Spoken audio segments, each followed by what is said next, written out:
dapat alagaan ang iyong kalusugan, kapaligiran at kinabukasan.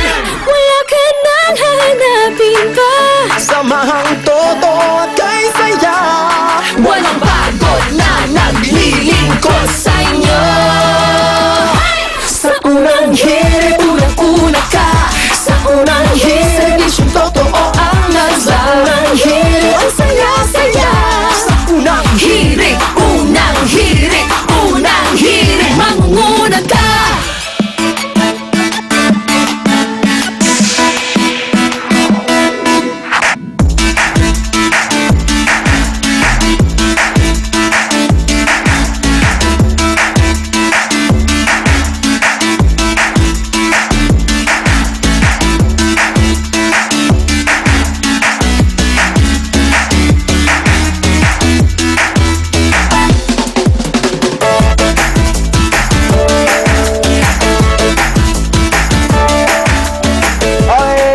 Good morning mga igan. Gising na po ako. Ay tayo. Ayan, gising tayo. May pasok na naman sa trabaho. At syempre may pasok mga chikiting. Iihatid nyo sa eskwelahan. At nako, kalagitnaan na po ng buwan, kalagitnaan na rin ng linggo.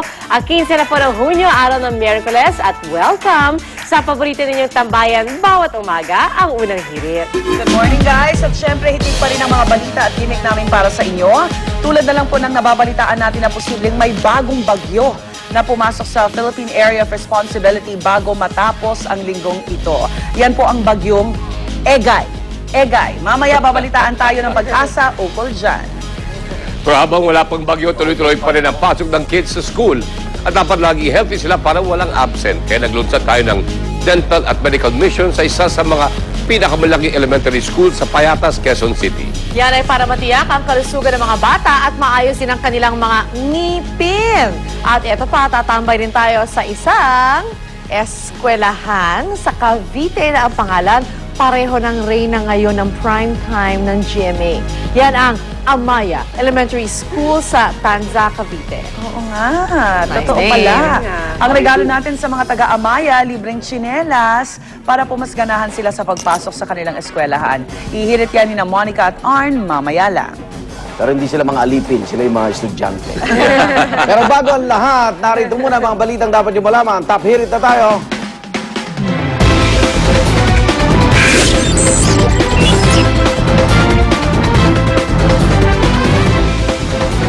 Mga biktima ng food poisoning sa Kalumpit, Bulacan, umabot na sa mahigit 200 katao.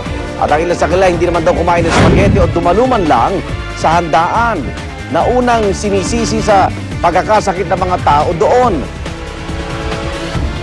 Samantala, namumong sa parang panahon sa Timog Silangan ng Mindanao, binabantayan ng Pag-asa dahil posibleng mag-iisang bagyo. Kung sakali, tatawagin siyang bagyong Egay. Live broadcast ng Maguindanao Massacre Trial, pinayagan ng Korte Suprema. At litrato po ng isang tuta na ibinitin ng may-ari sa sambayan, ginamitan pa ng pang-ipit, kinundena ng mga animal rights group. May-ari po ng litratong pinamagatang Bagong Ligo si Papi, humingi na ng paumanhin sa kanyang ginawa. Oo. Parang ngayon lang siya nagkatuta. Okay, narito na ang detalye ng mga balita. Aabot po sa halos 200 ang biktima ng food poisoning sa barangay May Sulaw, Kalumpit, Bulacan. Pero hanggang ngayon, hindi patiyak kung ano ang sanhi ng pagkakasakit ng mga residente roon. Sinailalim na sa state of calamity ang barangay matapos makaramdam ng pananakit ng tiyan, pagsusukat, pagkahilo ang ilang residente mula pa noong araw ng linggo. Pero ayon sa Department of Health, posibleng hindi lamang galing sa inihandang spaghetti sa birthday party ang pagkaroon ng diarrhea ng mga biktima. May ilan kasi nagkasakit na hindi naman sila kumain sa party. Kaya nagsagawa ng water sampling ang DOH sa Water District ng Kalumpit at ibang water sources sa lugar. Tinuturing na ng Regional Health Office na isang diarrhea outbreak ang nangyari. Paalala naman po ng mga barangay official at kanilang mga kababayan, pakuluan muna ang tubig bago inumin.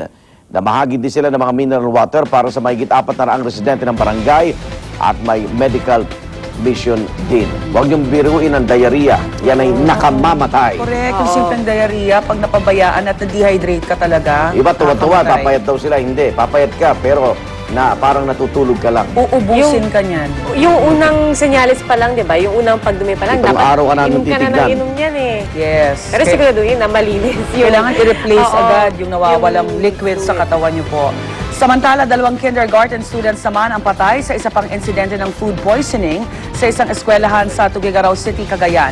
Ang Department of Education agad ang ipinag-utos ng investigasyon sa insidente.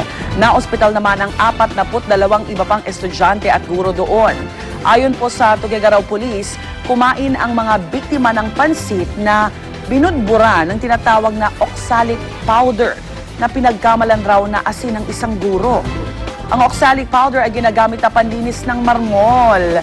Nakatakdang magtungo sa Tuguegarao ngayong araw si Education Secretary Armin Luistro para makiramay sa mga namatayan. Nangako rin ng tulong pinansyal si Luistro para sa pamilya ng mga nasawing estudyante.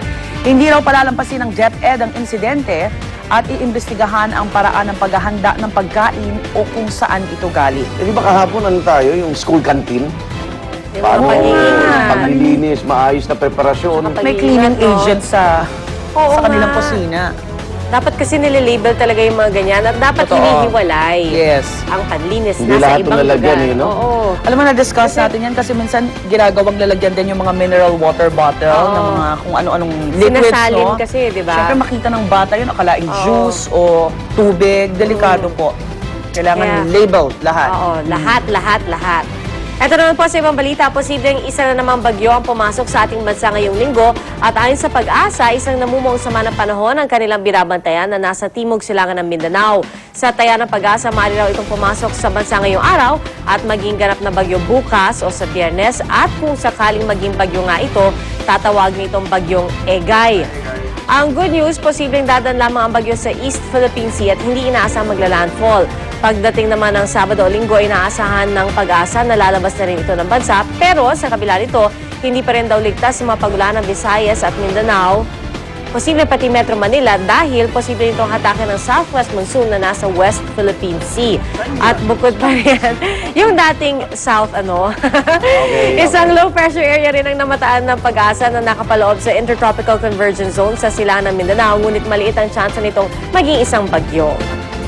Ayan, so ingat-ingat. Sabi kasi ng Pag-asa baka magkaroon ng rapid intensification. Yun daw yung dapat abangan. Kasi parang yung bagyong Dodong, di ba? Hindi naman nila akalain na Oo. magiging bagyo kaagad. So ngayon, baka today, Oo, baka mag-manifest today. maging bagyo. Oo.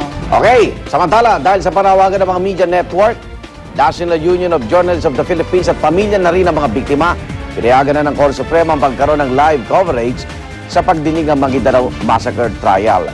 Sa unanimous vote na 12-0, pinagtibay ang naturang kautusan pero may ilang pong mahigpit na kondisyon bago ito mangyari. Gaya na lang ng nakasada tanging kamera ng Korte Suprema ang papayagan sa loob ng courtroom.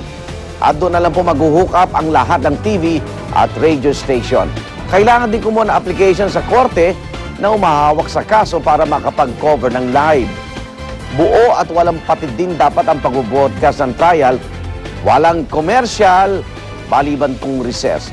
At kung lumabag ang media sa mga kondisyon, ayon kay Supreme Court spokesman Attorney Maidas Marquez, hindi na muling papayagan ang pinagkalooban ng approval. Kinatuwa ng Pangulong Noynoy Aquino ang desisyon ng Korte Suprema. Ang tagal na natin minumungkahi yun. Dito natin, no? Yung meron doon sa kapakanan ng mga pamilya ng Maguindanao Massacre na talagang para malaman kung ano nangyayari sa proceedings, kailangan talagang bumiyahe mula sa Maguindanao, papunta din sa Maynila, talagang magastos. Pero siguro mas importante doon, kaya minungkahin natin dati, importante natin malaman kung ano ba talaga number one nangyari, paano nangyari ito. Petisyon ng media yun. Para talagang makita na. Iwalay lang nasangay kasi ang Korte Suprema. Pero kung si Pangulo titignan, gusto niya talaga yung mapanood din. Live. Pero ito talagang kung ano yung video, walang annotation Yes. Di ba? Usually, Walang pag komentaryo. special coverage ka, may anchor na nakaupo eh. Kasi ang iniiwasan dito, yung anumang masabi ng anchor na Trial baka by maka-influensya. publicity. Pero ito tinututulan pa rin yung pamilya Ampatuan. Oo. Kasi iba na pag alam na nasa live coverage eh. Lalo ni mga lawyer, iba yan. Ibang astar. Lalong humaba ang Parang panabong lahat yan. proceedings. Parang may laban lagi yan dahil ang iniisip nila sino yung susunod nilang kliyente. Ang hirap yan na hundreds of witnesses. Nasang stage pa lang ba tayo? Ang diba? kawawa dito, yung tagapagtanggol, yung mga ampatuan. Siyempre, lahat ng karapatan ng akusado, idedepensa niya eh. Pero sa mga manonood, nagmumukha siyang kontrabida. Ang hirap ng lagay nila. Pero sana tutukan din nung